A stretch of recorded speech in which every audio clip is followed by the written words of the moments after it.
Today, over 700 million people live in extreme poverty, surviving on less than $2.15 a day. But poverty isn't a natural state. It's a human creation tied to our history. In this video, we'll trace its origins from prehistoric times to the modern era, drawing on historical data and economic insights. We'll see how equality gave way to inequality and why understanding this can help us end poverty.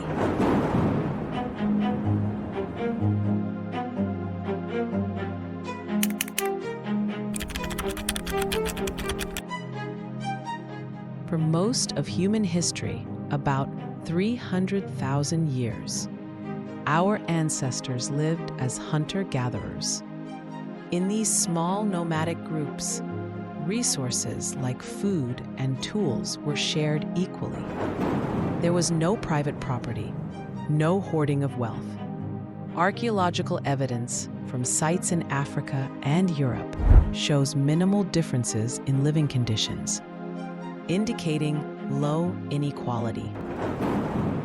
According to studies from the Santa Fe Institute and Washington State University, wealth disparities were rare because survival depended on cooperation. Everyone contributed, and excess was distributed to avoid waste. Extreme poverty, as we define it today, a lack of basic needs, was uncommon, except during famines or environmental crises. But this changed around 10,000 BC with the birth of agriculture. Around 12,000 years ago, humans began domesticating plants and animals.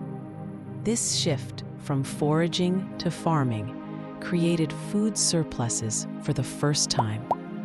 Populations grew, settlements became permanent, and societies could support specialists like artisans or leaders.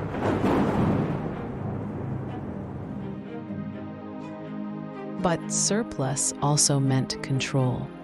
Those who managed land or storage gained power, leading to private property and social classes.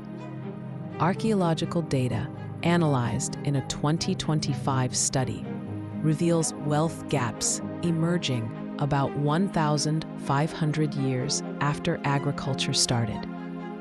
Larger homes for elites contrasted with smaller ones for laborers, marking the origins of economic inequality.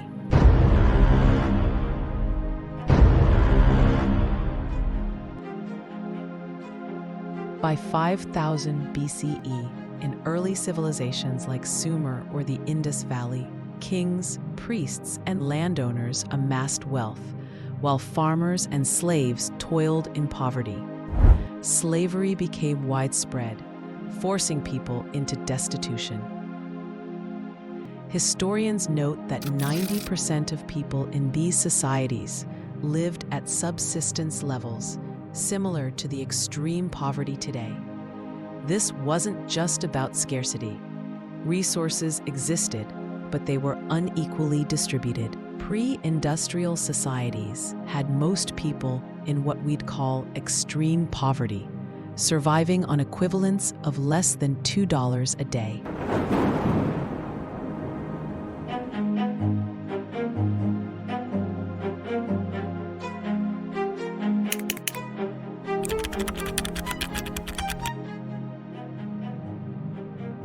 As civilizations expanded, poverty deepened. In ancient Egypt, Greece, and Rome, from around 3000 BCE to 500 CE, empires relied on conquest and tribute. Conquered peoples paid taxes or labored, enriching rulers while impoverishing the masses. Slavery was rampant.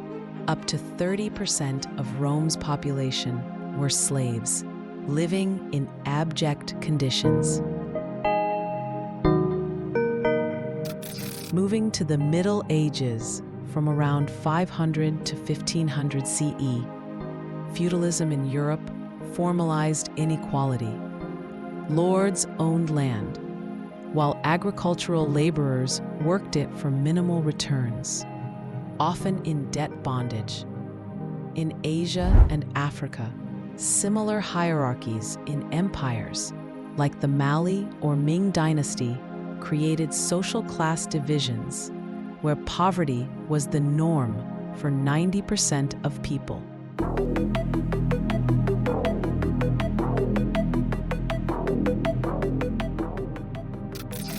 The age of exploration in the 15th century globalized poverty. European powers colonized the Americas, Africa, and Asia, extracting resources like gold, spices, and labor. The transatlantic slave trade, from around 1500 to 1800, enslaved 12 million Africans, creating generational poverty through forced labor and family disruption. Colonialism programmed inequality into the global system. Wealth flowed from colonies to Europe, funding the Industrial Revolution while leaving colonized regions destitute. By 1800, 81% of the world's population lived in extreme poverty by modern standards, with incomes in Asia and Africa stagnant while Europe surged ahead.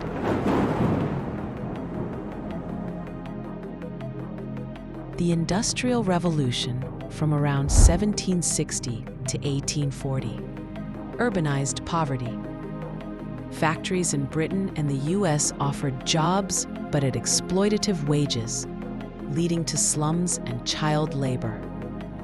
Meanwhile, colonial policies, like Britain's drain of India's wealth, estimated at $45 trillion in today's money, entrenched poverty in the global South.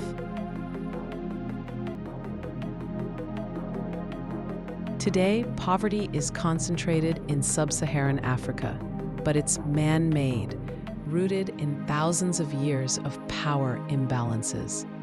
Poverty started not with scarcity, but with human choices, beginning with agriculture's hierarchies, amplified by empires, colonialism, and modern systems. For most of history, it was the norm, but the last 200 years show we can reduce it. From 81% in 1800 to under 10% today. Yet, inequality remains a barrier. But by addressing root causes like unfair trade and policy biases, we can end it.